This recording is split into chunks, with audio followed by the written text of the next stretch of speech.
고위공직자 비리를 수사할 공수처가 오늘 공식 출범했습니다. 수사인력 충원과 인사위원회 구성 등 절차가 남아있어 실제 공수처가 수사 업무를 시작하기까지는 앞으로 2~3개월이 더 걸릴 것으로 보입니다.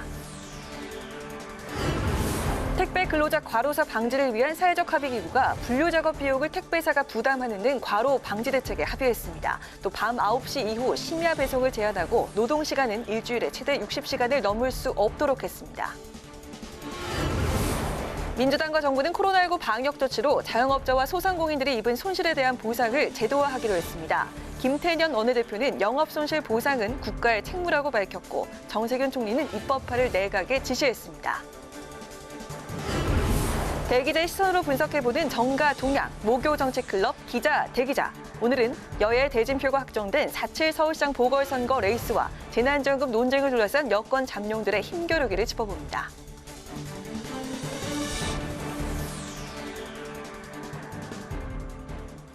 시청자 여러분 안녕하십니까? 의정 종합뉴스 1월 21일 뉴스엔 시작하겠습니다. 고위공직자 범죄수사처가 오늘 현판식을 갖고 공식 출범했습니다. 최대 관심사는 1호 수사 대상입니다. 공수처가 출범하긴 했지만 차장 인선을 비롯해 인적 구성이 아직 완료되지 않아서 본격적인 수사에 착수하기까지는 상당한 시일이 걸릴 것으로 보입니다. 김희연 기자의 보도입니다. 김진욱 초대 공수처장이 이끄는 고위공직자 범죄수사처가 첫 발을 뗐습니다. 문재인 대통령은 공수처가 정치로부터의 중립, 기존 사정기구로부터의 독립이 중요하다고 강조하며 임명장을 수여했습니다. 김 처장은 정부 과천청사에서 열린 취임식에서 법과 양심에 따른 결정인지 항상 되돌아보고 결코 오만한 권력이 되지 않겠다고 강조했습니다. 여당 편도 아니고 야당 편도 아닌 오로지 국민 편만 들은 정치적 중립을 지키는 수사와 기소라야 국민의 신뢰를 얻을 수 있으리라 생각합니다. 공수처는 수사권과 기소권을 동시에 가진 권력형 비리 전담 기구로 전현직 대통령을 비롯해 상급 이상 고위공직자와 가족이 수사 대상입니다. 최대 관심사는 1호 수사 대상. 가족과 측근 비리 의혹이 제기된 윤석열 검찰총장, 김봉현 전 스타모빌리티 회장이 제기한 검찰의 짜맞추기 수사 의혹, 월성원전 경제성 부당평가 의혹, 라임 옵티머스 사건 등이 거론됩니다. 다만 본격적인 수사까진 앞으로 2~3개월이 더 걸릴 것 같습니다. 차장 1명, 검사 25명, 수사관 40명을 뽑아야 하고 검사 추천 인사위원회도 구성해야 합니다. 민주당은 고위공직자 비리를 없애고 검찰 견제 역할을 기대했습니다. 김태년 원내대표는 공수처가 권력형 부정부패와 비리, 검찰의 권한남용을 뿌리 뽑는 공정하고 독립적인 수사기관으로 뿌리내려야 한다고 강조했습니다.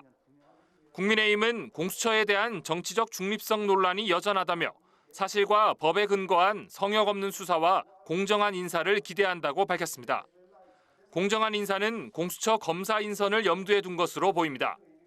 검사 추천 인사위원회는 처장을 비롯해 여야 추천위원 각각 2명씩 7명으로 구성되는데 의결 정족수가 과반 찬성이라 야당 위원만으로는 맡기가 어렵기 때문입니다. 그래서 야당이 위원 추천을 늦추면서 인사위원회 구성이 지연될 가능성도 점쳐지고 있습니다. 국회방송 김희연입니다. 택배 노동자의 생명과 안전을 보호하기 위한 사회적 합의기구가 지난해 출범했는데요. 택배 노조와 택배사, 당정이 모인 합의기구가 오늘 과로사 방지 대책에 극적으로 합의했습니다. 과로사의 주 원인으로 꼽혔던 분류 작업에 전담 인력이 투입되고 불가피한 경우는 택배 노동자에게 대가가 지급됩니다. 밤 9시 이후 심야 배송도 제한됩니다. 김세정 기자가 보도합니다. 택배 노동자 과로사 대책 마련을 위한 사회적 합의기구가 수차례 회의와 면담을 거친 끝에 합의를 이뤘습니다. 큰 쟁점이었던 분류 작업을 택배 노동자의 작업 범위에서 제외하고 분류 인력 비용을 택배기사에게 떠넘기지 못하도록 하는 내용들이 담겼습니다. 이 내용과 관련해서 저희 노동조합이 계속 주장해왔고 그리고 또 과로사를 막기 위해서 과로사 대책 차원에서 지속적으로 주장해왔던 내용들이 상당 부분 반영돼 있다라고 이제 그렇게 이해를 하고 구체적인 합의 내용을 보면 분류 작업을 사실상 택배사 책임으로 정해 택배사가 전담 인력을 투입하고 비용을 부담하도록 했습니다. 만약 택배 노동자가 불가피하게 분류 작업을 수행하는 경우 택배사가 별도의 대가를 지급하도록 해 그동안 논란이었던 공짜 노동 관행을 개선하게 했습니다. 또 오후 9시 이후 심야 배송을 최대한 제한하고 주 최대 작업 시간을 과로사 인정 기준인 주 60시간으로 제한하는 것을 원칙으로 정했습니다. 이와 함께 다가오는 명절 기간 택배 물량 집중으로 배송이 지연될 경우 중대한 과실을 제외하고는 화주가 택배 사업자와 영업점, 종사자에게 책임을 묻지 않도록 했습니다. 합의기구는 이 같은 내용이 담긴 표준계약서를 올해 상반기까지 마련하고 오는 9월까지 표준계약서를 반영해 계약을 체결하기로 했습니다. 택배비 현실화와 관련해서는 실태조사를 거쳐 상반기 안에 거래구조 개선 방안을 마련한다는 계획입니다. 아울러 당정은 택배사의 택배 분류 작업 설비 자동화에 필요한 제도 지원에 적극 나설 것을 약속했습니다. 이제 시작이라고 생각합니다. 오늘 합의를 토대로 해서 살을 붙이고 또 현실에 뿌리 내리도록 더 보강하고 하는 노력을 여러분께서 앞으로도 계속해 주시기 바라고요. 이번 합의에 따라 택배 노조는 오는 27일부터 예정된 총파업을 취소할 것으로 보입니다. 국회 방송 김세정입니다.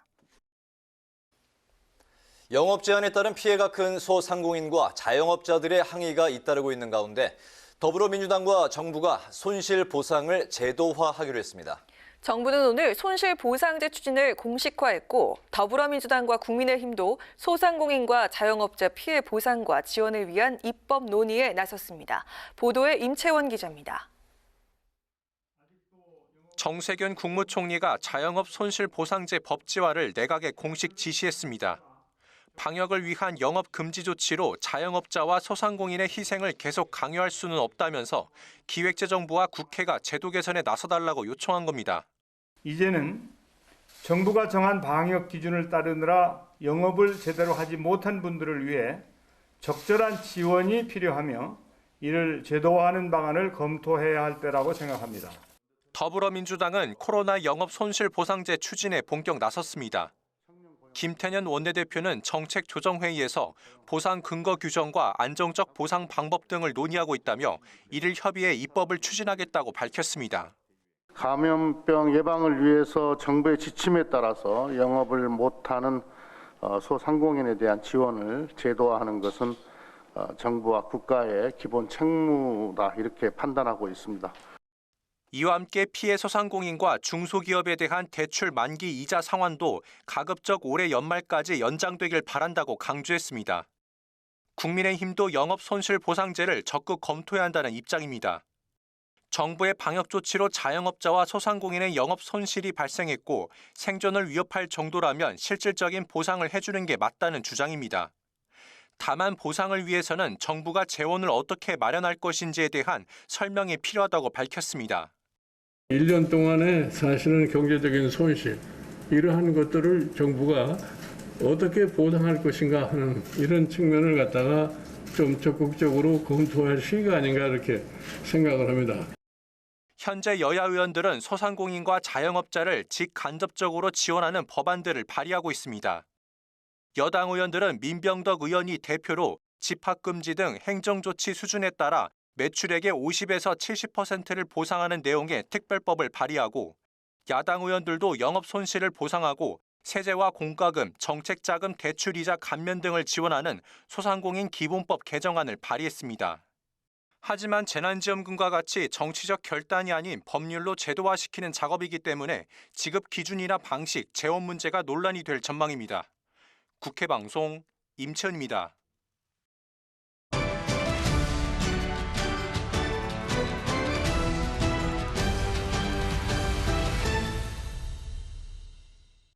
이슈 분석 김동길 기자와 함께합니다. 어서 오십시오, 김 기자. 어서 오세요. 네, 어제 한정희 환경부 장관 후보자 인사청문회가 있었는데 정책 질의 중심으로 이제 진행이 됐고 청문회가 끝나고 바로 또 인사청문 보고서가 채택이 됐는데요. 네.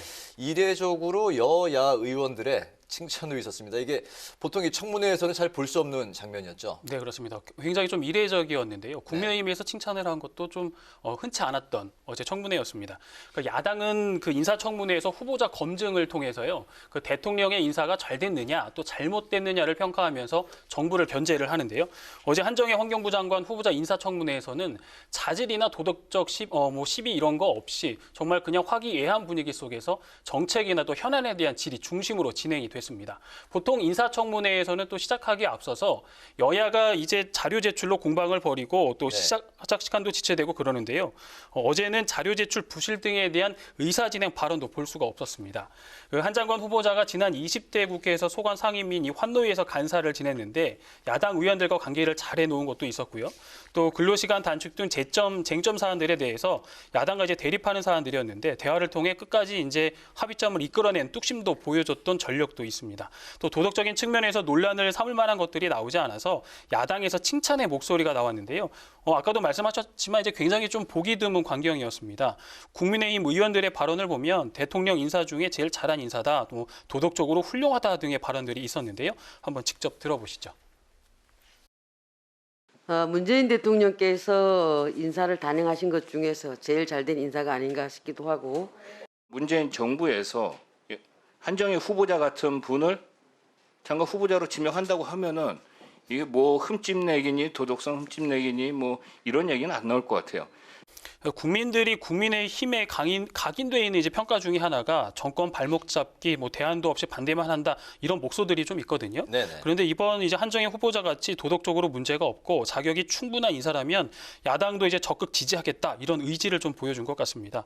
김진욱 공수처장 그 후보자 인사청문 보고서도 어제 채택 그 논의가 있었는데 워낙 이제 국민의힘에서 공수처법 처리 과정에서 여당과 이제 대립이 심했거든요. 네. 그래서 김 후보자 청문회도 보고서 채택도 난항이 예상이 됐는데 뭐 이런 예상과는 달리 뭐 청문회에서 김 후보자가 의혹들에 적극적으로 해명을 했고요. 또 잘못한 부분들에 대해서는 사과도 했고 또 정치적 중립성도 지키겠다 이런 의지를 보이니까 국민의힘이 보고서 채택에 어제 또 협조를 했습니다. 네. 이제 또 다음 주 월요일 25일이죠. 박범계 법무부 장관 후보자 인사청문회가 남았는데 청문회 분위기 어떻게 예상을 할 수 있을까요? 네, 앞서 이 두 청문회에서는 이제 불꽃 공방은 없었습니다. 제기된 의혹들이 뭐 그만큼 쟁점화가 될 만한 사안들이 아니었기 때문인데요. 그래서 이제 국민의힘은 박 후보자 인사청문회에 화력을 집중하는 모양새입니다.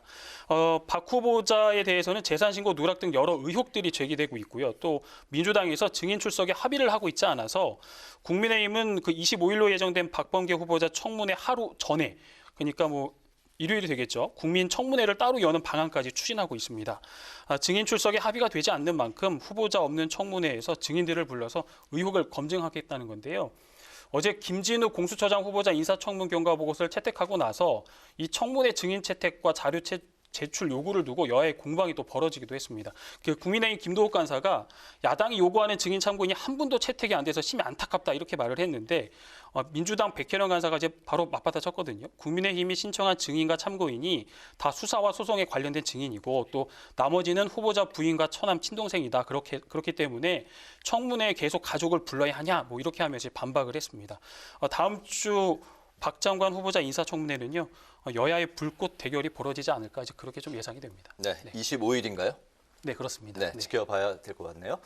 어제 그 문재인 대통령이 친문계 인사 3명을 동시에 이제 장관으로 지명을 했는데 사실상 친위 내각을 구성한 거다. 뭐 이런 평가가 나오고 있다고요. 네, 문 대통령이 친문 인사를 기용한다 이제 비판을 감수하면서도 한 거는요. 그 국정 운영의 안정성에 이제 방점을 뒀다 이렇게 볼 수 있는데요. 문 대통령이 이제 집권 5년 차를 맞이했습니다. 임기 말에 권력 누수를 이제 차단을 하고 이제 레임덕을 이제 방지를 하는 거죠. 그리고 안정적인 국정 관리를 위한 개각이었다 이런 평가들이 나오고 있습니다. 정의용 외교부 장관 후보자를 제외하고는 이제 문화부와 중소벤처기업부 장관의 이제 민주당 의원이 내정이 됐는데요. 황희 의원과 권칠승 의원입니다. 그런데 이 두 의원의 공통점이 있는데 친문이고 참여정부 출신이라는 점입니다. 노무현 대통령 시절에 이제 황 후보자가 청와대 홍보수석실 행정관으로 또 권 후보자는 민정수석실 행정관으로 근무를 했고요. 이 권 후보자가 민정수석실에 근무할 당시에는 민정비서관이 현재 전해철 행정안전부 장관입니다. 또 민정수석은 문재인 대통령이었습니다. 이렇게 보면 이제 좀 그림이 좀 그려지시죠. 그러네요. 그래서 당 내부에서는 문재인 정부의 목표를 잘 알고 있는 인사들이기 때문에 국정과제를 잘 마무리할 수 있는 인사다. 적재적소에 배치됐다라는 평가가 있었습니다. 근데 반면 야당에서는요. 회 전문 인사 4사람 챙기기 인사라고 비판을 쏟아냈는데요. 그 황희 권칠승 두 후보자의 전문성에 대한 우려를 이제 제기를 했습니다. 황 후보자는 도시공학 석박사 출신이에요. 그래서 여당 내에서도 대표적인 도시 전문가로 꼽히는데 당내에서도 활동한 이력들을 보면 이제 부동산 안정, 또 서민주거 복지 TF 위원, 스마트시티 특별위원회 등에서 활동을 했는데 국토부 장관이 아니고 문화부 장관이 이제 맞느냐 이제 하는 것이고요. 또 권 후보자 같은 경우는 삼성맨인 출신입니다. 삼성 공채 출신인데 중소기업과 벤처기업을 이해할 수 있겠느냐, 좀 거리가 멀다 이런 말들이 나옵니다. 이런 평가들 속에서 국민의힘은 인사청문회에서 전문성과 역량에 대한 부분을 집중적으로 검증하겠다 이렇게 좀 벼르고 있습니다. 네. 그러니까 도시공학 석박사 출신인데 문체부 장관 후보자고 또 대기업 출신인데 중소벤처기업 또 이제 그런 분야에 과연 전문성이 있는지 이제 집중 검증을 하겠다는 건데 그 청문회에서 해당 분야에 대한 전문성을 또 잘 이야기를 해야 되겠군요. 네, 국민의힘에서도 충분히 이제 검증을 해야 될 필요성도 있는 것 같습니다. 네. 오늘 이슈 분석 여기까지입니다. 김동길 기자 수고 많았습니다. 고맙습니다.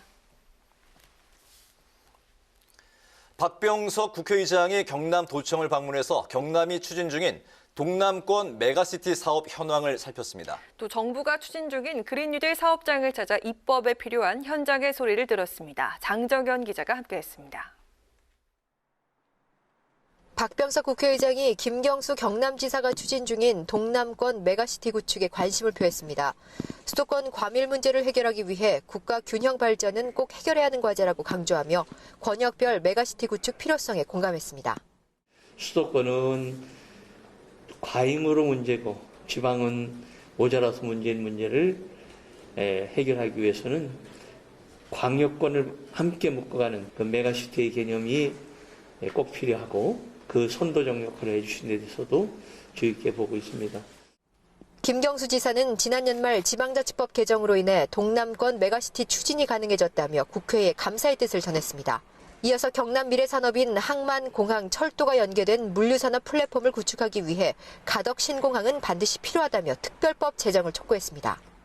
이제 항만하고 철도는 차곡차곡 준비가 돼가는데 공항이 그동안 화물 운송 물류가 불가능한 공항이었습니다. 김해공항. 가덕 신공항이 그런 점에서 단지 여객이 오고 가는 공항 차원이 아니라 지역의 미래 산업을 위해서 반드시 꼭 필요한. 박 의장은 가스터빈, 해상풍력, 수소, 연료전지 등 그린 뉴딜 사업을 적극 육성하고 있는 두산중공업 창원 본사도 방문해 현장을 둘러봤습니다. 정부의 그린 뉴딜 정책으로 액화 천연가스, LNG 발전이 주목을 받고 있는 가운데 두산중공업은 세계 5번째로 LNG 발전의 핵심 부품인 가스터빈 국산화에 성공했습니다. 박 의장은 내년 개관을 준비 중인 국회 부산도서관 건설 현장도 찾아 직원들을 격려했습니다. 박 의장은 국회 부산도서관이 도서관과 기록관, 박물관 기능이 결합된 복합 문화공간으로 구현될 수 있도록 건립에 만전을 기해달라고 당부했습니다. 문화복합공간으로서 우리 부산뿐만 아니라 동남권 전체가 좀 활용할 수 있도록 마지막까지 최선을 다해 주시기 바랍니다. 책의 휘어진 모습을 모티브로 설계된 국회 부산도서관은 친환경 소재의 유해 배출가스를 최소화하는 방식으로 지어져 부울경을 대표하는 친환경 문화공간이 될 것으로 전망됩니다. 국회방송 장정현입니다. 여야가 조 바이든 미국 대통령의 취임을 축하하며 한미동맹의 강화를 기대했습니다. 더불어민주당은 한미 양국의 신뢰를 바탕으로 동맹은 더욱 굳건해질 것이며 한반도의 평화와 번영을 위해 미래를 함께 열어가자고 밝혔습니다. 국민의힘은 한미동맹은 한국 전쟁을 통해 피로 맺어진 혈맹이라고 강조하고 북한의 비핵화를 원칙으로 한반도 평화 정책에 같이 힘을 모으자고 당부했습니다. 정의당은 트럼프 행정부와 달리 비상식적인 방위비 분담금 인상 횡포를 끝내고 전시작 정권 반환 등 한미동맹 정상화가 서둘러 이뤄지길 바란다고 밝혔습니다. 더불어민주당과 정부는 한국판 뉴딜 정책 추진을 위해 시중에 풍부한 유동자금을 생산 부문 투자로 연결시킬 수 있는 대책을 마련하기로 했습니다. 민주당 국가경제자문회의는 오늘 기획재정부와 금융위원회 등 관계부처 회의를 갖고 이같이 의견을 모았습니다. 당정은 시중 유동성이 비생산 부문으로 흘러갈 경우 부동산 가격 상승과 자산 양극화 등의 부작용이 나타날 수 있다고 우려하고 부동산 자금 흐름 조절을 위해서 1분기 중 가계부채 선진화 방안도 마련할 예정입니다. 더불어민주당 이낙연 대표가 가덕 신공항 특별법을 2월 임시국회 내에 처리하겠다고 약속했습니다. 이낙연 대표는 오늘 부산 가덕도 신공항 예정지를 찾아 부산, 울산, 경남의 미래인 신공항 조기 착공과 조기 완공을 위해 힘을 다해 돕겠다면서 이같이 밝혔습니다. 또 부울경이 중점 추진해야 하는 첨단 부품, 소재 산업과 관광 산업 활성화 등을 위해 공항은 필수적이라며 가덕 신공항의 필요성을 거듭 강조했습니다. 4월 부산시장 보궐선거를 앞두고 더불어민주당 지도부가 부산을 찾아 가덕도 신공항 띄우기 등 표심 잡기에 나서자 국민의힘이 견제 들어갔습니다. 김종인 비상대책위원장은 위축된 부산 경제를 살리기 위한 방안 중 하나가 가덕도 공항이 될 수는 있어도 공항 하나로 경제가 확 달라지진 않는다고 지적했습니다. 이어 국민의힘 지도부도 설 연휴 이전에 부산을 방문해 지원에 나설 계획이라고 밝혔습니다. 국민의힘 주호영 원내대표가 이재명 경기지사의 전체 도민 재난기본소득 10만 원 지급 결정에 대해 좋지 않은 결정이라고 평가했습니다. 주 원내대표는 한 라디오 방송에 출연해 10만 원 지급 정책은 국민 혈세가 투입되는 것이지만 효과는 의문이라며 이같이 말했습니다. 그러면서 지금은 보편적 지원보다는 직접 손해를 본 분들에게 집중적으로 지원해야 한다고 강조했습니다.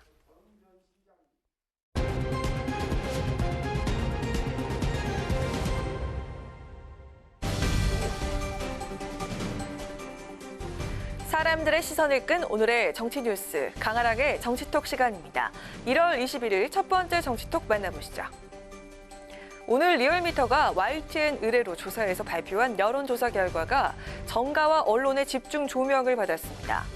2달 만에 지지율에서 뚜렷한 변화가 나타난 건데요. 어떻게 달라졌을까요?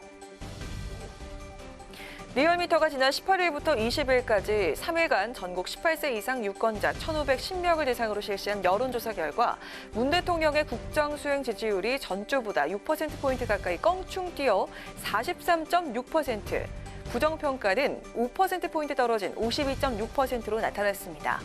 리얼미터 조사에서 긍정평가가 다시 40%대로 올라선 것은 지난해 12월 첫째 주 조사 이후 8주 만입니다. 코로나19 확진자 수가 진정세를 찾고 신년 기자회견과 개각 내용도 지지율 상승에 영향을 미치는 것으로 해석되고 있습니다. 변화는 대통령뿐 아니라 여야 지지율에서도 나타났습니다. 더불어민주당이 32.9%, 국민의힘이 28.8%를 기록해서 민주당 지지율 역시 8주 만에 국민의힘을 추월했습니다. 특히 부산, 울산, 경남 지역에서도 민주당이 국민의힘보다 4.6% 정도 우세한 것으로 나타났는데요. 반면 서울에서는 여전히 국민의힘이 민주당에 앞서는 것으로 조사됐습니다. 2달 만에 대통령과 여당 지지율 상승세가 뚜렷해지자 야당은 긴장한 모습입니다. 보궐선거를 앞두고 빨간불이 들어왔다며 우려의 목소리가 나오고 있지만 당 지도부는 일단 일일비하지 않겠다는 반응입니다. 시시각각 달라지는 여론의 추이, 앞으로 또 어떤 변화가 있게 될까요? 이어서 오늘의 두 번째 정치톡입니다. 국민의힘 주호영 원내대표가 문 대통령도 사면 대상이 될 수 있다고 한 발언이 이번에는 때 아닌 미신 공방으로 옮겨간 모양새입니다. 주 원내대표의 발언에 대해서 어제 민주당 김경엽 의원이 페이스북에 이런 글을 올려서 논란이 됐죠. 주 원내대표의 수준 이하의 막말 퍼레이드가 계속되고 있다. 더 이상 국민의 길을 오염시키지 못하도록 공업용 미싱을 선물로 보낸다. 그리고는 사진 한 장을 같이 게시했습니다. 바로 온라인 쇼핑몰의 미싱 구매 링크 사진이었는데요. 수신처 국민의힘 주호영 원내대표라는 글까지 적혀 있습니다.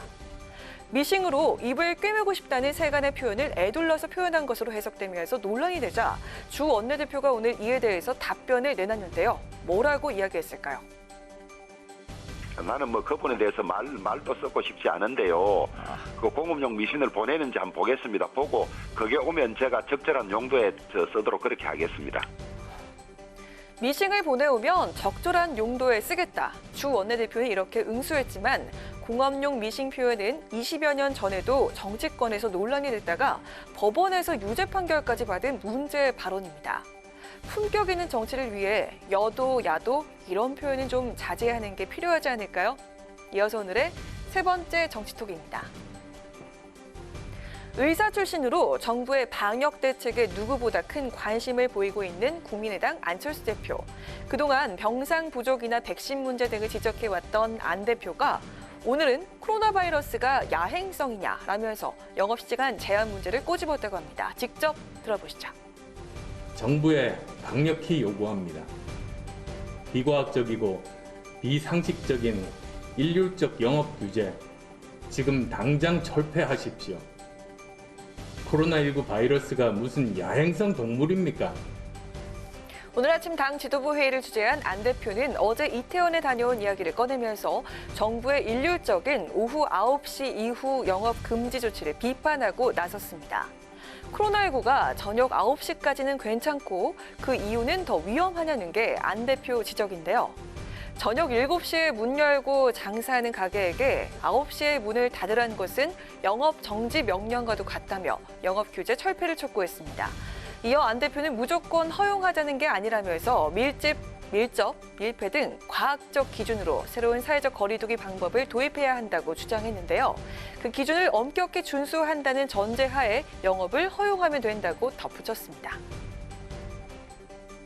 정부의 방역 조치가 장기화되면서 코로나19로 직격탄을 맞은 자영업자들 시름은 더 깊어지고 있습니다. 특히 영업 제한과 관련한 형평성 문제도 논란이 되고 있는데요. 코로나19 확산세가 다소 진정되곤 있지만 아직 안심할 순 없는 단계인 만큼 안 대표의 제안처럼 새로운 사회적 거리두기 방법도 고민해봐야 하지 않을까요? 지금까지 강아랑의 정치톡이었습니다.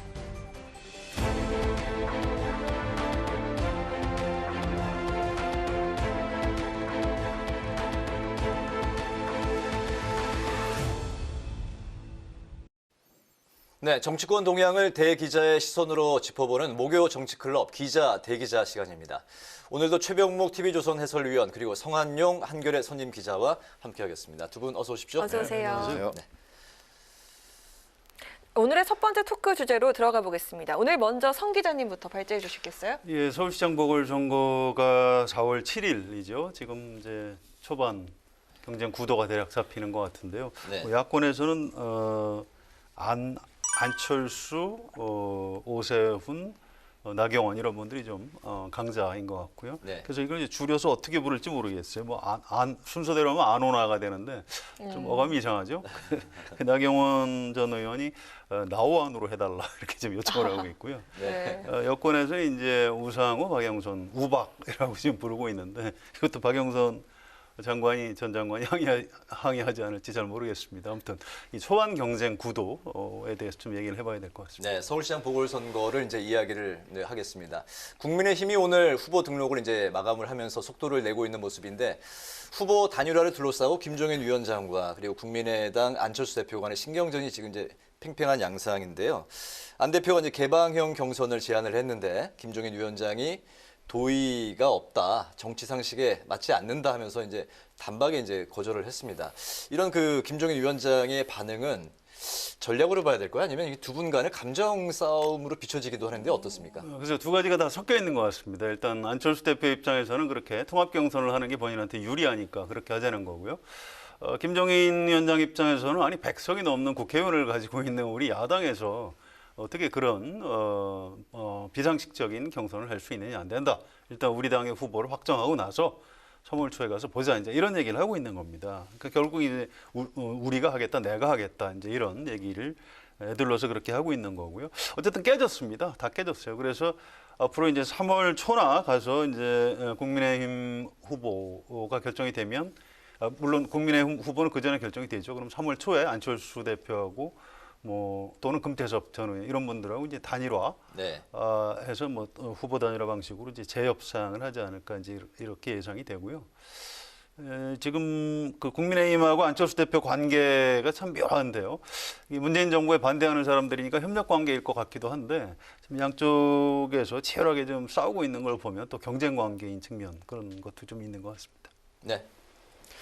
기본적으로 이제 길게 보면 사실은 후보 등록이 3월 18일부터 19일까지 이틀간이거든요. 그럼 네. 그 전까지는 단일화의 그 시간이라는 건 남아 있는 거예요. 그렇게 볼 수가 있는데 최근에 김종인 비대위원장하고 안철수 대표 간의 그 여러 가지 이 주고받는 대화 내용들을 보면 단순히 전략적인 측면을 뛰어넘어서 개인 간의 어떤 감정적인 앙금도 남아 있는 것 아니냐. 우리가 이렇게 충분히 짐작할 수 있는 거거든요. 네네. 근데 정치라는 게 어차피 사람이 하는 거 아니겠습니까? 그러다 보니까 이 감정이 남아 있으면 궁극적으로 가서는 어떤 전략적 마인드가 작동을 한다고 할지라도 네. 나중에 결국은 깨질 가능성도 있어요. 네. 그렇게 보면 현재 뭐 단일화 여부에 대해서 저희가 섣불리 단정적으로 얘기할 수는 없지만 그 최근의 감정 싸움까지를 감안해서 본다면 점점 더 어려운 국면으로 가고 있는 것 아닌가.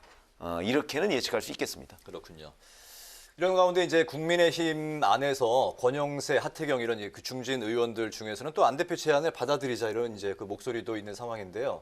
김 위원장의 이런 그 안철수 무시 전략 이게 야권의 표심을 또 저해한다 이런 또 목소리도 일부 있는 걸로 알고 있습니다. 김 위원장과 또 안철수 대표 간의 이런 그 힘겨루기 서울시장 선거판에 어떻게 영향을 미칠까요? 일단 단기적으로는 뭐 별로 좋지 않게 영향을 미친다고 봐야 됩니다. 당장 여론조사에서 좀 야당 세가 좀 꺾인 것도 그런 영향이 좀 있는 것 아닌가 이렇게 추정이 되고요.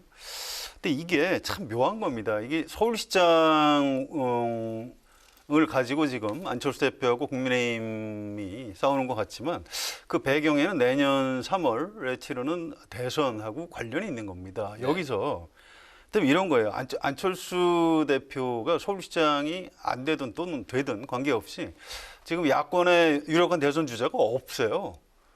그래서 지금 안철수 대표는 아니 나는 서울시장만 하겠다 이렇게 되더라도 네.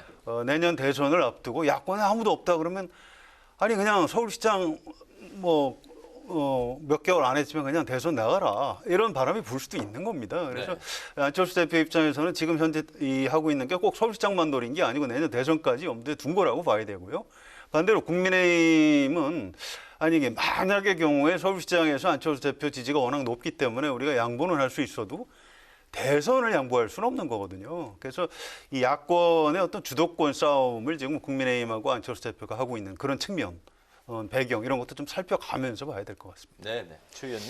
그래서 사실은 지금 서울시장 보궐선거에 대한 야권 후보가 단일화가 된다면 서울시장 선거라는 요거 하나만 가지고 단일화가 저는 이루어지지 않을 거라고 생각을 해요. 네. 결국은 서울시장 보궐선거와 내년 3월에 대선이 한 세트로 움직일 거라고 보거든요. 그러니까 국민의힘이 예를 들어서 안철수 대표한테 서울시장 후보를 양보를 하는 모양새가 된다면 네. 그러면 이제 결국 내년 대선은 국민의힘 후보가 그 대선에 출마를 하게 되는 이런 일로 저는 약간의 주고받기식이 될 거라고 봅니다. 네. 그래서 아마 그 서울시장 그 후보 이 단일화 문제가 결국은 이 두 개의 선거를 접합시켜서 그 두 개의 선거를 서로 나눠 갖는 형태가 될 것이냐 아니면 그렇지 않고 서로 각자의 길로 가게 될 것이냐 아마 이런 가늠자가 될 것이다 이렇게 생각합니다. 그러니까 뭐 내년 대선과 맞물려서 지금 돌아가고 있다. 네. 두 분께서 이렇게 같이 그렇죠. 말씀하시는 그러니까 협상도 결국은 대선을 완전히 떼고서 서울시장 보궐선거만 협상이 이루어질 수는 없다. 이렇게 얘기하는 거죠. 네, 국민의힘 후보들 간의 경쟁도 본격화되는 모습인데요. 나경원 전 의원은 자신을 보수의 적자로 내세우면서 이른바 짜장면론을 거론했고요. 네. 오세훈 전 시장은요, 초보 인턴 시장은 안 된다면서 자신의 서울시장 경험을 강조하고 있습니다. 당내 경선 국면에서 어느 쪽이 더 효과적일까요? 그렇죠. 짜장면론이라는 것은 사실은 뭐 그 왜 짬짜면 얘기를 했었잖아요. 네. 그러니까 짜장면과 짬뽕을 적당히 섞어서 그러니까 보수의 정책과 뭐 진보의 정책을 적당히 섞어서 뭐 유권자들한테 어필하는 스타일로는 곤란하다 이런 얘기거든요. 네. 근데 사실은 이제 서울시장 선거에 나가면 좀 그런 게 필요하죠. 짬짜면 같은 스타일이 필요합니다. 중도 표심을 잡기 위해서는. 그렇죠. 결국은 뭐 어느 보수나 진보나 한쪽 표심만 가지고는 안 되는 거 아니겠습니까? 네. 필요한데 지금 말씀하시는 질문이 경선 국면이잖아요. 네. 경선 국면에서는 제가 보건대 뭐 인턴 시장 뭐 이런 거보다는 오히려 어느 한쪽의 색채를 분명히 하는 것이 경선 국면에서는 아마 도움이 될 것이다. 저는 개인적으로 그렇게 판단하고 보수 있습니다. 색채를 강화하려는 전략이다. 짜장면은. 네. 네, 성 기자님. 예, 일단 두 분 얘기하기 전에 이 다른 후보들이 너무 서운해하실 것 같아요. 네. 오늘 후보 등록 마감했는데 네. 제가 확인까지는 안 해봤습니다만 10명인 걸로 추정이 됩니다. 네. 이름하고 전직 제가 간단히 좀 소개를 해드릴게요. 네. 이것도 순서도 중요합니다. 일단 가나다로 해봤어요. 네. 예, 김근식 송파병 당협위원장, 또 김선동 전 의원, 김정기 전 상하이 총영사, 나경원 전 원내대표, 박춘희 전 송파구청장, 오세훈 전 서울시장, 오신환 전 국회의원, 이종구 전 국회의원, 조대원 전 당협위원장, 조은희 서초구청장 이렇게 10명입니다. 이분들이 이제 예비 경선을 해서 4명으로 압축을 하고요. 그 4명이 이제 본 경선을 치르게 되는 거죠. 물론 지금 얘기한 두 사람, 오세훈, 나경원 두 분이 이제 앞서 있는 건 사실인데요. 나머지 8명 정도 어떤 사람들인지 좀 관심을 가져주셨으면 감사하겠습니다. 네, 네. 총 네. 10분이요? 그렇습니다. 네. 본선에 진출할 4명을 뽑는 예비 경선에서 이해훈 전 의원도 거론이 됐었는데요. 이 불출마를 선언하면서 첫 이탈자가 됐는데 출마 포기 이유는 뭐라고 봐야 될까요? 그래서 불출마 이유를 굉장히 길게 써서 이제 보냈어요. 글로 써서 기자들한테도 보내고 페이스북에도 올리고. 근데 간단히 압축하면 초반에 워낙 흥행이 안 돼서 본인이 좀 앞장서서 이제 선언을 했는데 지금 꼭 그럴 필요는 없어졌다 뭐 이런 얘기입니다. 그래서 지금 이제 이른바 그 양강구도에 끼지 못하고 뭐 이런 거 현실적인 문제까지 고려해서 불출마를 결정을 한 것 같습니다. 네. 네.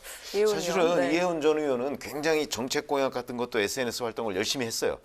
그랬는데도 불구하고 이제 오세훈 전 시장하고 나경원 전 의원이 뛰어드니까 이 구도가 갑작스럽게 양강 구도로 바뀌었어요. 이강 구도로 바뀌고 이제 다른 뭐 8명, 9명 정도가 이제 뭐 그냥 어떤 중위권 이렇게 형성하고 있었거든요. 중하위권을. 네, 네. 그러다 보니까 이해훈 전 의원으로서는 아마 약간 실망스럽지 않았을까 저는 이렇게 생각을 하고요. 네. 그런 부분을 그래서 이강 구도를 깨기가 어렵다면 다음 기회를 노리자. 아마 이런 판단이지 않았을까 저는 그렇게 봅니다. 네네. 그 민주당은 이제 박영선 장관이 장관직을 사퇴하면서 서울시장 경선이 박영선, 우상호 2파전으로 이제 확정이 되는 모습인데요. 당 공천관리위원장인 김진표 의원이 그 메시 대 호날두의 대결이다 이렇게 이제 비유를 이제 어제 하셨습니다. 그 여론에서는 박영선 전 장관 그리고 당원 지지는 우상호 의원이 이제 좀 우세하다 이런 평가가 나오고 있는데요. 어떻게 보십니까? 글쎄요, 저도 이제 궁금해서 민주당 의원들한테 좀 여러 한테 물어봤어요. 그랬더니 어차피 본선 경쟁력이 중요하다고 합니다. 지금 여당 입장에서는 서울시장 선거가 좀 불리하다고 보더라고요. 그래서 당내 경선을 할 때 뭐 내가 좋아하는 사람을 권리당원이 내가 좋아하는 사람을 지지하기보다는 본선에 나가서 누가 이길까 이걸 기준으로 선택을 할 것 같다. 그래서 대중적인 어떤 인지도가 앞서 있는 박영선 전 장관이 이 당원들 투표에서도 유리할 것이다. 이제 이렇게 보는 시각이 있어요. 네. 물론 이제 우상호 의원도 대중적인 인지도는 박영선 의원보다 좀 떨어지지만 이분은 이제 역시 그 조직이 굉장히 강하고요. 네. 당내 기반이 좀 튼튼합니다. 특히 2016년 12월이죠. 박근혜 대통령 탄핵 때 우상호 의원이 원내대표였어요. 우상호 의원의 어떤 정치 기획력이 아니었으면 탄핵 소추가 되지 않았을 겁니다. 이제 이런 것들을 민주당 의원들한테 일깨워주고 당원들한테 지금 알려나가고 네. 그래서 이제 여당에서도 야당만큼 흥행이 되는 것 같지는 않은데 어쨌든 좀 흥행을 시키기 위해서 좀 굉장히 좀 노력을 하는 이런 국면으로 바뀌고 있는 것 같습니다. 네, 네. 그렇지만 일단 뭐 숫자에서 야당에 비해서 워낙 적고요. 그다음에 야당은 더군다나 저 국민의힘 안철수 대표까지 아니 국민의당이죠. 안철수 대표까지 지금 뛰어든 상태이기 때문에 야권이 훨씬 국민들의 주목도가 높아요. 네. 그런 점에서 본다면 아마 여당은 뭐 메시 대 호날두로 비교를 했지만 그럼에도 불구하고 그 주목도가 야권에 비해서는 많이 떨어질 것이다라는 관점에서 본다면 우상호 의원으로서는 조금 아쉽지만 현재 각종 여론조사에서 박영선 전 장관을 누르지는 못하고 있거든요. 네. 그런 관점에서 본다면 아마 박영선 전 장관 쪽이 보다 유리해진다. 그런데 여권은 흥행에 비상이 걸렸다. 일단 두 사람밖에 없기 때문에 네. 그런 측면은 분명할 것으로 보입니다. 네. 추가 질문 하나 이제 드리면 오늘 그 여론조사에서 민주당과 그 문재인 대통령에 대한 이제 지지율이 상승하지 않았습니까? 이게 이제 서울시장 또 이제 부산시장 보궐선거에 어떻게 영향을 미칠까요? 그래서 일단 왜 이런 현상이 나타났는지 이제 내일 또 다른 기관 여론조사도 좀 살펴봐야 됩니다. 어느 한 조사기관만 가지고 판단하기 좀 어렵고요. 네. 추정컨대 새 기자회견 에 나와서 좀 진솔하게 답변을 잘 한 게 영향을 미치지 않았을까 이렇게 추정은 됩니다. 어쨌든 서울하고 부산 양쪽 다 민주당 입장에서는 좀 이제 도움을 받을 수 있게 된 그런 거죠. 지금 야당 입장에서는 이게 좀 문제가 생긴 건 아니냐. 네. 특히 이제 부산의 장제원 의원 같은 경우 왜 지금 당 지도부 지금 이럴 때가 아니다. 막 이렇게 좀 경고를 네. 날리고 있습니다. 네네. 글쎄요, 뭐 제가 보기에는 저는 국민의힘에서 원인을 찾으려고 하는데요. 사실은 그 안철수 대표와 국민의힘 간의 여러 가지 서울시장 그 후보 단일화 문제를 놓고 갈등을 벌이는 양상, 네. 그다음에 신경전을 벌이는 양상이 있잖아요. 근데 그 서울 시민이나 국민들 머릿속에는요. 이게 다 같은 야권이에요. 네. 그러니까 뭐 정당 간의 국민의힘과 국민의당 간의 갈등이 아니고 그냥 다 같은 야권 내에서 갈등 양상으로 비춰지거든요. 그러니까 별로 이 눈길을 못 주게 돼요. 그리고 그 갈등이 별로 좋지 않게 보인다고요. 예. 저는 이런 것들이 상당한 정도의 마이너스 요인으로 가져오지 않았을까. 그러나 이제 이것이 4월 7일까지면 아직 꽤 많이 남아있지 않습니까? 예. 그동안에도 뭐 여론이야 뭐 들쭉날쭉 할 겁니다. 아마 4월 7일까지 영향을 미친다고 보기는 어렵다. 이렇게 생각합니다. 그 짧게 제가 덧붙이면은요 이런 겁니다. 이게 전당대회 효과라고 해서 영어로 이제 컨벤션 효과라고 하는데요. 당장 국민의힘 쪽에서 그런 효과가 있을 겁니다. 나경원, 오세훈 두 분이 굉장히 좀 대조적인 사람들이에요. 그 지지 기반도 다르고요. 네. 나경원 전 의원은 그 패스트트랙 과정에서 뭐 보수의 뭐 여전사, 뭐 나다르크 이렇게 굉장히 좀 강렬한 이미지를 남겼고요. 좀 많이 보수인 쪽 분들한테 이제 지지를 받는 사람이고요. 또 오세훈 전 시장은 아무래도 좀 중도 쪽에 확장력이 있는 것 사실입니다. 또 네. 서울시장을 2번 했었기 때문에 급으로 따지면 사실은 대선 주자급이에요. 대선 주자급인데 지금 서울시장으로 왔다. 그러니까 우리가 좀 지지를 해야 한다. 이제 이런 여론도 있습니다. 그래서 그 두 분이 경쟁을 해 나가면서 좀 상당히 좀 지지도를 올릴 가능성이 있다고 봅니다. 그래서 안철수 대표가 지금은 높지만 이 어떤 그 국민의힘 안에서 그 전당대회 효과를 보면서 국민의힘 후보가 상당히 좀 치고 올라갈 가능성도 있다고 봐야 될 것 같습니다. 알겠습니다. 서울시장 이제 보선 레이스가 80일도 채 남지 않았는데요. 앞으로 또 어떤 변수들이 있을지 지켜봐야 되겠습니다. 이번에는 최 의원님께서 발제해 오셨죠?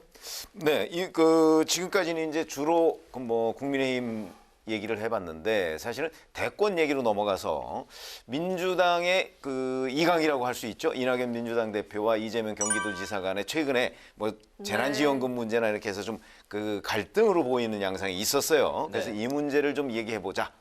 이렇게 발제를 했습니다.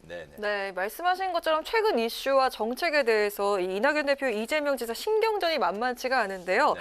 대권 잠룡의 힘 겨루기가 시작된 걸로 봐도 될까요? 그렇죠. 왜 그러냐면 우선 올해 1월 1일에 사면 문제를 이낙연 대표가 꺼냈어요. 그 사면 문제 꺼내자마자 이재명 지사는 나는 사면에 대해서는 언급하지 않겠다. 이것도 굉장한 견제거든요. 네. 거기에다가 지금 이재명 지사가 이제 원래 기본소득이 소신이잖아요. 이 기본소득을 가지고 재난지원금 문제를 꺼내들었는데 이에 대해서 이낙연 대표가 또 일침을 가했단 말이죠. 이런 것들은 벌써 두 사람 간에 그리고 다른 후보감은 지금 민주당에서 별로 보이지 않아요. 현재까지는. 그럼 이 두 사람 간의 그 신경전이 지금부터 이미 시작이 됐다. 이렇게 판단하는 것이 옳다고 봅니다. 네네. 성 의원님. 근데 이제 이런 게 있어요. 이낙연 대표가 지금 몸이 가볍지가 않습니다. 그러니까 당정청 회의를 하면은 뭐 여당 대표가 이제 먼저 발언을 하고 사실상 그 회의를 주재하는 사람이에요. 그래서 문재인 정부 전체의 정책 기조에서 벗어나기가 어렵습니다. 반면에 이제 이재명 지사는 굉장히 몸이 가벼워요. 이 복싱으로 치면 이 푸드웍이 아주 빠른 거죠. 아웃복싱을 하고 네. 뭐 툭 치고 빠지고 이게 가능한 이런 상태입니다. 그래서 사실은 이낙연 대표가 할 말이 더 많은데 지금 말을 할 수가 없는 이런 상황이에요. 자제하는 분위기. 그렇습니다. 3월 초에 어차피 이제 집권 여당 대표라는 무거운 외투를 벗어놓고 이재명 지사하고 이제 볼만한 싸움이 벌어지지 않을까. 그래서 뭐 지금 너무 섣부르게 뭐 이제 여긴 판 끝났다. 뭐 이재명이 다 이겼다. 이렇게 볼 일은 아닌 것 같습니다. 네. 그래서 두 분의 좀 요새 그 신경전을 보면 뭐 그 김종인 위원장과 또 안철수 대표가 그런 신경전을 보는 것 같은 그런 느낌도 드는데요. 지난주와 이제 오늘 발표된 대선 주자 지지율이 눈에 띕니다. 이재명 지사가 27% 그리고 이낙연 대표가 13% 거의 뭐 2배 격차가 이렇게 나는데요. 오늘 이런 여론조사 결과 어떻게 분석을 할 수 있을까요? 이제 그 부분이 있는데요. 이재명 지사 27%가 그렇게 사실은 높은 게 아니에요. 한 30% 정도 돼야 이제 저쪽으로 대세론이 가나보다 이렇게 대세론 형성이 가능한데 이재명 지사가 거기까지 치고 올라갈 수 있을지 좀 잘 모르겠습니다. 어떤 한계 같은 게 약간 엿보이고요. 네. 민주당 의원들 얘기로는 이낙연 대표가 약간 좀 호남하고 민주당 전통 지지층에서 약간 좀 흔들리고 있었는데 1월 1일 날 사면 얘기 꺼내는 바람에 지금 왕창 빠지고 있다. 이제 이런 얘기입니다. 그래서 손해를 보고 있는데 민주당 경선이 9월 초예요. 그래서 사실은 아직 멀었습니다. 그 사이에 좀 몇 번이고 이제 서울시장 선거 결과라든가 뭐 이런 거 정치적인 변수가 워낙 많기 때문에 앞으로 좀 엎치락뒤치락 할 걸로 예상이 됩니다. 8개월 남았군요. 그렇습니다. 예. 그렇죠. 저는 뭐 기본적으로 아까 성 기자께서 말씀하신 바와 같이 집권당 대표를 맡고 있잖아요. 이낙연 대표는. 그렇기 때문에 사실은 청와대와 이런 쪽에서 뭔가 좀 다른 의견을 내기가 어려워요. 예를 들어서 당정청에서 자, 문재인 대통령이 4차 재난지원금 문제는 성급하다 이렇게 얘기를 했잖아요. 그런데 거기에 대해서 이재명 지사는 무슨 소리야, 경기도는 10만 원씩 줄 거야 이렇게 얘기를 할 수가 있지만 설령 이낙연 대표는 다른 생각을 가지고 있더라도 집권당 대표라는 그 족쇄 때문에 얘기를 할 수가 없어요. 이런 것들이 이제 유권자 입장에서 보면 이재명 지사가 시원시원하게 뭔가 좀 치고 나가는 듯한 느낌이 있는 반면에 이낙연 대표는 좀 답답한 느낌을 받게 된다고요.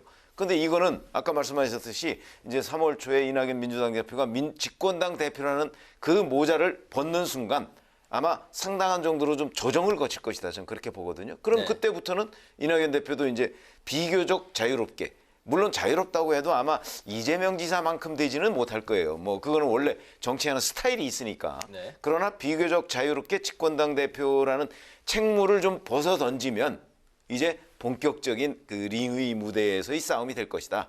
이렇게 보는 거죠. 그러니까 현재는 이낙연 민주당 대표가 좀 불리한 가운데에 경쟁을 벌이고 있는 것이다. 이렇게 보시면 될 겁니다. 당 대표직을 벗어야 이제 본격적인 그래야 경쟁이 본격적으로 된다. 이낙연 민주당 대표도 자기 목소리를 낼 수가 있다는 거죠. 알겠습니다. 또 민주당 내 이 지사를 지지하는 의원들도 조금씩 늘고 있다고 하는데요. 당 내에서 이 지사 입지에는 기류 변화가 있다고 보십니까? 저는 뭐 아직 구체적으로 있다고는 생각하지 않습니다. 그거는 제가 뭐 몇 사람들한테 이렇게 물어보고 하니까 아직은 약간의 의원들의 개인적인 친소 관계에 따라서 이재명 지사 쪽으로 몇 분이 이제 건너간 쪽이 있다고 하고요. 그게 아니고 어떤 본격적인 세력이 그쪽으로 모이는 듯한 이런 움직임은 없다고 하는데 이재명 지사는 잘 아시다시피 친문 핵심들과의 갈등 문제가 아직 완벽하게 해소가 되지 않았습니다. 그래서 이 문제가 해소되기 전에는 아마 집단적인 움직임 이런 거는 두드러지지 않을 것이다 이렇게 봅니다. 이재명 지사의 약점 중에 하나가 그겁니다. 국회의원을 안 해봤어요. 그러니까 국회의원들한테 물어보면 하다못해 경조사를 같이 챙겨요. 여야를 떠나서 300명이 일종의 직장 동료입니다. 그러니까 이낙연 대표는 직장 동료였던 사람, 현재 직장 동료인 사람 이렇게 인식을 하는데 이재명 지사에 대해서는 글쎄 뭐 대중적으로 인기는 높고 뭐 굉장히 개혁적인 사람이긴 한데 나는 아직 잘 모르겠다. 의원들은 이제 그렇게 얘기하는 사람들이 많아요. 그래서 이 부분은 이제 이재명 지사가 어떻게 보완할 것인가 이게 이제 숙제로 남아 있다고 봐야 되고요. 이낙연, 이재명 두 분이 아마 앞으로 치열할 겁니다. 두 분이 굉장히 사실 또 대조적이에요. 아까 오세훈, 나경원 얘기했지만 그보다 훨씬 강합니다. 영남, 호남. 또 한 사람은 뭐 제가 특정 학교 얘기까지는 하지 않겠습니다만 굉장히 엘리트 출신이고요. 한 사람은 소년 공장 노동을 했던 검정고시를 해서 어떤 바닥부터 치고 올라왔던 그런 또 노선도 보면 이낙연 대표는 좀 중도 정도, 중도 개혁 이 정도인 것 같고 반면에 이제 이재명 지사는 굉장히 개혁 노선이 굉장히 강한 사람이죠.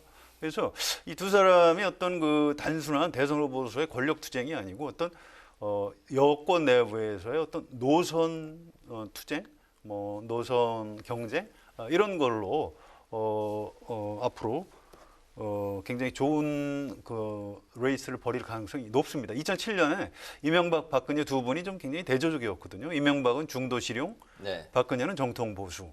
그거 비슷한 모습이 이번에 여당 안에서 벌어질 가능성이 좀 있다고 생각합니다. 그렇군요.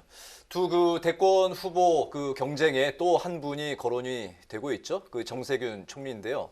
두 분의 각각 또 견제구를 최근에 이제 날리셨습니다.